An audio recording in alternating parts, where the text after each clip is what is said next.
jeter Aloïse Parfin-Voum en prison. La tendance fondamentaliste du régime s'active dans ce sens. Elle est d'ailleurs déterminée.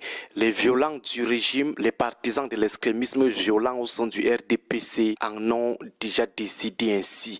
Aloïse Parfin-Voum doit être sévèrement punie. Pour eux, c'est une occasion en or pour lui servir une sanction exemplaire. Donc, de leur côté, la décision a été déjà prise. Parfin-Voum doit aller en prison. Ils ont déjà planifié cela. Le tribunal militaire doit s'occuper de lui. Ne nous demandez surtout pas pourquoi nous sommes si péremptoires. Surtout pas cette question. Nous maîtrisons le fonctionnement de la branche violente du RDPC. Nous connaissons le tempérament des leaders de cette branche. Nous maîtrisons leurs liens très étroits avec les logiques de défense tribale du pouvoir.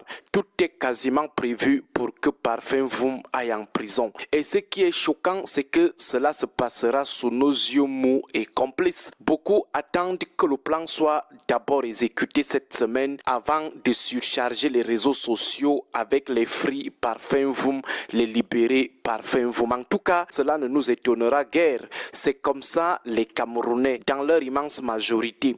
Vous pouvez défendre leur cause pendant 50 ans, ils sont fiers, mais le jour où le régime déploie la broyeuse contre vous, il n'y a qu'une minorité très infime qui vous manifeste son soutien. Nous en savons quelque chose. Peu sortent pour anticiper, peu vous soutiennent. Nous en savons quelque chose. Nous avons fait l'objet de plusieurs tentatives d'enlèvement à Douala pendant plus de 3 mois. Seuls 2 leaders de partis politiques avaient fait une sortie officielle pour nous soutenir. Le professeur Maurice Kamto et l'honorable Jean-Michel Nietzsche. Seuls 2 médias nous avaient soutenus. Le groupe La Nouvelle Expression, Equinox et Radio Siantou. Sur une vingtaine de médias à qui nous accordons régulièrement de notre temps, de notre expertise, de notre savoir depuis plus de 15 ans aujourd'hui. Seuls 2 médias s'étaient penchés sur notre cas.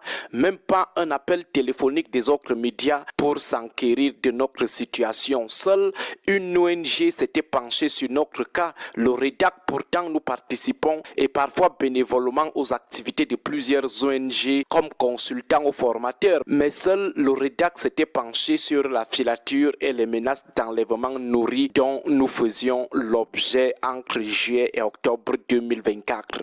Mais beaucoup attendaient que le plan soit d'abord exécuté pour venir mettre après les RIP ou pour venir dire Free Aristide Mounou. C'est le propre des Camerounais. Tout le monde voit comment Parfin-Voum est en train d'aller en prison.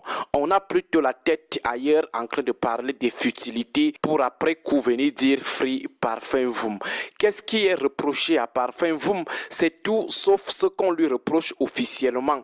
De notre lieu de pèlerinage, nous avons lu quelques documents liés au harcèlement judiciaire qui est en train d'être déployé contre lui. Nous y avons lu un harcèlement politique. Ce n'est donc pas une affaire judiciaire qui a été déclenchée, c'est une affaire purement politique, une sale besogne politicienne. Incitation à la haine dont avec tous les promoteurs invétérés de la haine que nous connaissons au Cameroun, aussi bien sur les plateaux que sur les réseaux sociaux, c'est seulement Aloïse Parfin-Voum qui mérite la prison. Violence et apologie du crime, il a posé quel acte violent ou appelé à quel crime? Quelqu'un parle d'une organisation qui milite en diaspora avec des membres qui agissent à visage découvert sans être inquiétés par la justice de leur pays d'accueil. Il estime que de son point de vue, cette association est une chance au regard de certains actes politiques qu'elle a déjà eu à poser. Ça devient apologie du crime dont les pays dans lesquels opère la base sont cons en acceptant cette organisation sur leur territoire. Donc vous voyez la France, la Belgique, l'Angleterre ou l'Allemagne accepter une organisation terroriste sur son territoire et ce pendant plus de 7 ans. Si la base était une organisation dangereuse avec des activités terroristes, ces pays allaient vraiment la laisser exister sur leur territoire ou laisser cette organisation mener publiquement ses activités. Incitation à la haine. Rappeler aux gens qui sont derrière les histoires de Ernest Ouandié que c'est une manifestation déguisée ou indirecte de la haine contre les Bamileke pour tenter d'atteindre le principal opposant qu'est Kamto. C'est l'incitation à la haine tribale. Rappeler une citation en citant bien l'auteur, c'est de la violence ou de l'apologie du crime. En plus, où est la liberté d'opinion?